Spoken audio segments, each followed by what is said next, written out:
Are there lasting benefits of a real estate coach? Our space in terms of real estate coaching is crowded to say the least. Everyone is becoming a coach. So the question is, are they all created equal? I said they, like we, is Real Estate B School the same as every other coaching option out there? And what are you looking for in a real estate coach? So I want to dig into that today on this video.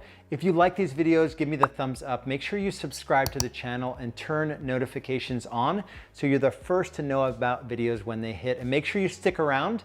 I'm going to give you a report that outlines the 6 stages of business growth so that you can go from agent to owner in your real estate business and achieve time and money freedom.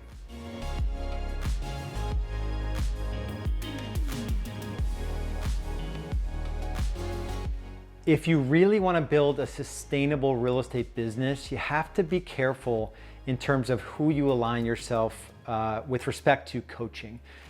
Many of the coaches out there, I have nothing bad to say about any coach I've ever had or any coach that's doing real estate coaching, right? Most of those coaches are providing productivity coaching, which is a different form of coaching. It's different than business coaching. A productivity coach, you'll get on the phone once a week. Lars, how many calls did you make? How many appointments did you set?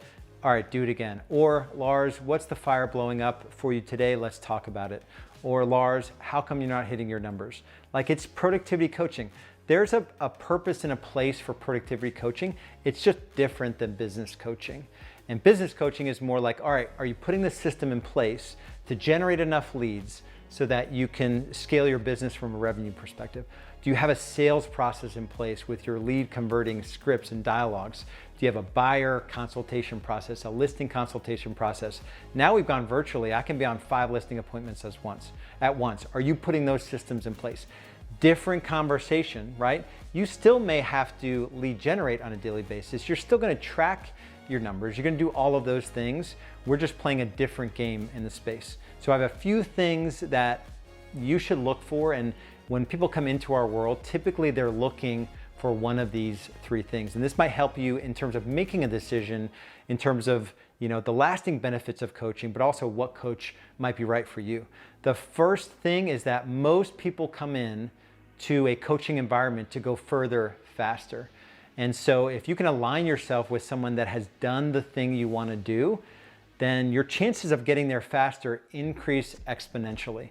A good example of this is our average client comes into our higher level program selling 50 to 75 homes. How can they go from 50 to 75 homes, losing their mind, to 300 homes working 30 hours a week? You can if you align yourself with somebody that's already done it. So I've done it. Most of our members are on that same journey in one sort of facet or another. And so if you want to go further, faster, align yourself with not only a coach that's done it, but a coach that has coaches that has done it in their community, and the whole community is like-minded in that regard.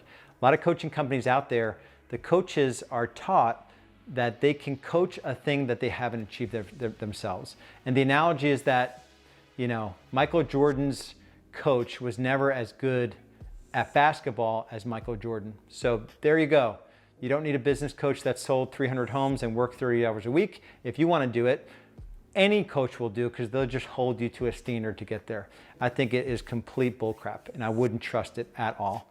That's the first thing, is sort of going further faster. The second thing is that just to bridge the gap in your skills and knowledge, if your coach isn't teaching you new things and new skills to go from being a real estate agent to building systems and managing people, to maybe exiting production, to becoming the CFO, the chief financial officer in your business, to becoming an attractor of buyers and sellers versus paying Zillow.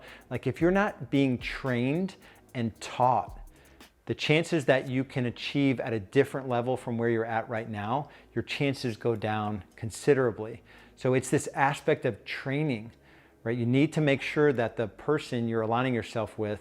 So I train once a week in our community, where I'm going deep on a tool or a system that all of our members will have to install in their business to get the kind of success that they're looking to get, to go further faster.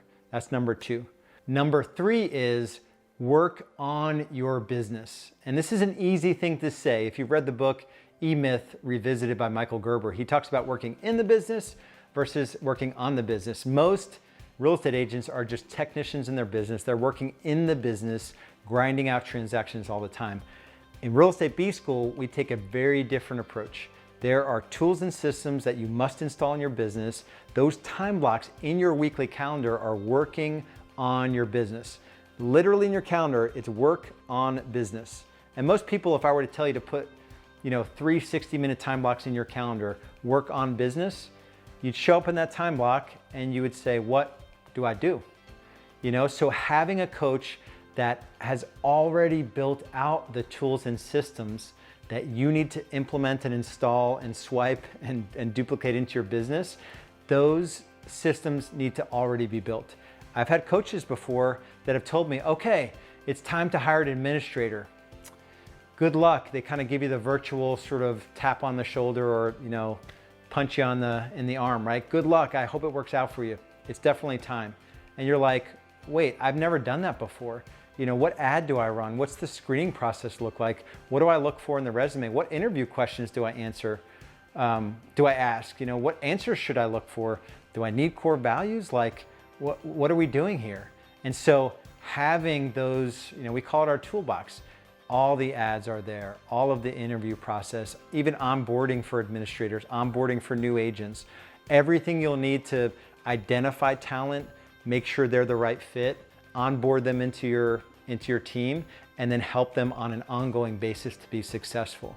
So that's the third thing. Make sure the person you're aligning yourself with, they actually have the tools and systems for your next right move. This journey of building a business, no matter where you are in the process, this journey can be really, really hard if you're aligning yourself with somebody that hasn't done it before.